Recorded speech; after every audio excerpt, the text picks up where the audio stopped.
Hello guys, welcome back dito sa ating munting channel. For today's video guys, gusto ko lang i-share sa mga baguhan dito sa Involve Asia na merong passive income dito sa Involve Asia. Kasi guys, dito meron naman tayong kinita na 85.08 Malaysian Ringgit. So this month wala tayong ginawa yun guys. But nung last month, so gumawa tayo ng mga links dito sa Shopee at sa Lazada. Then ipinost natin yan doon sa ating FB page. So dito guys, meron tayong 59 clicks at 14 conversion. Ayan guys, this month lang yan.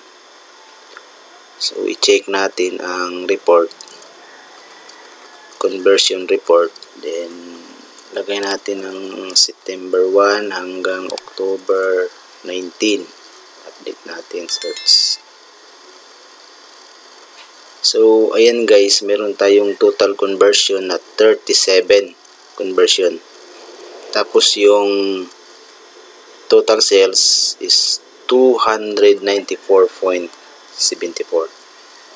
Then ito yung estimated earnings natin.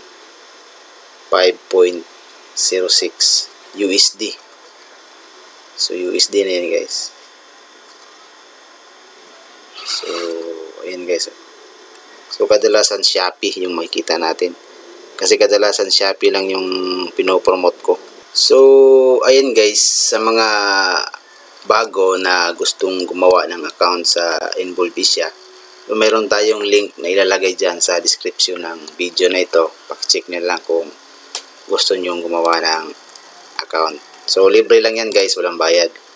So, paano nga ba dito mag-post or paano mag-promote ng product dito sa Shopee or Lazada?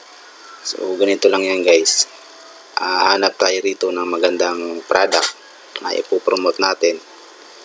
Dito sa Shopee tayo. Kung Lazada, same lang din ang gagawin natin.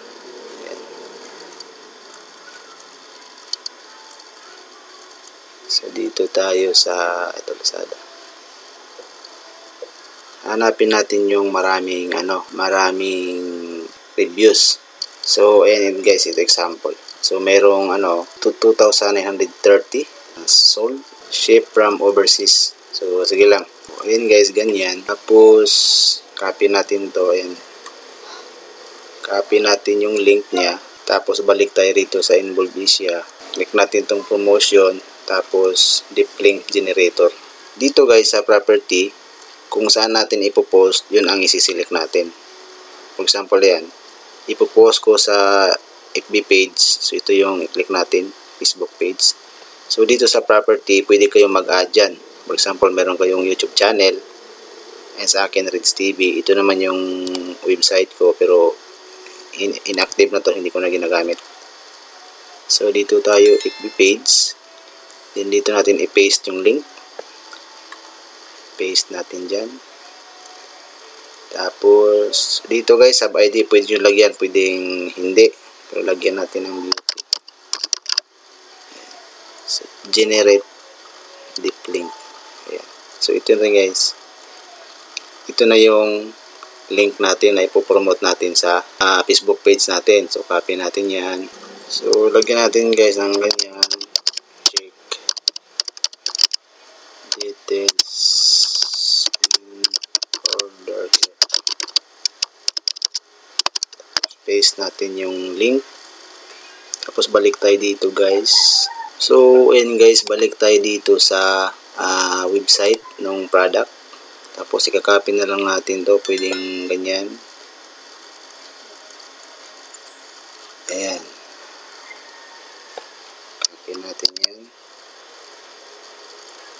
Tapos ilagay natin dito. Ayan, ganyan lang. Tapos yung picture niya, screenshot natin. Punta tayo sa paint.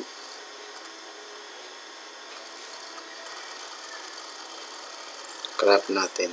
Ayan. Tapos ito guys, lagyan natin ng ganyan box. Ayan. Tapos save natin.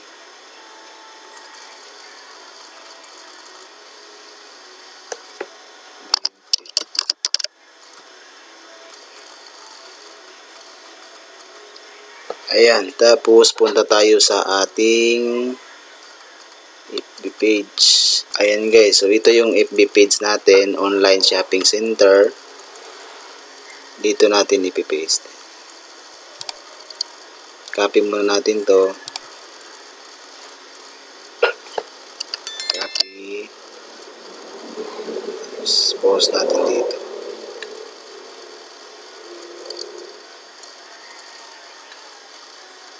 Ayan, ito na.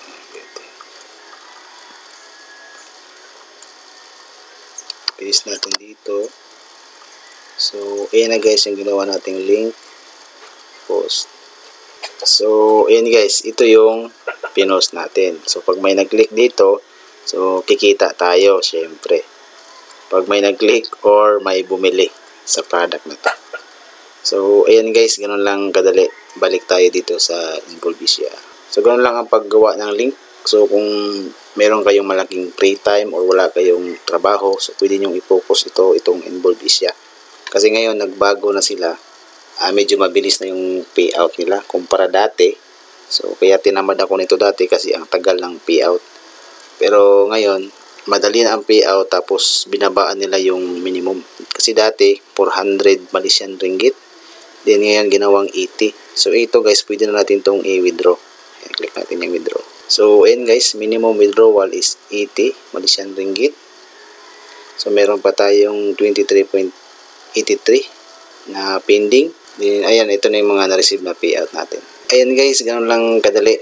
So, sa mga baguhan dito sa Involvisia, kung nagustuhan nyo ang video na ito, huwag nyo sanang kalimutan i-like, subscribe, at pakiclick na rin ang notification bell. Okay? Maraming salamat sa panonood. Have a nice day.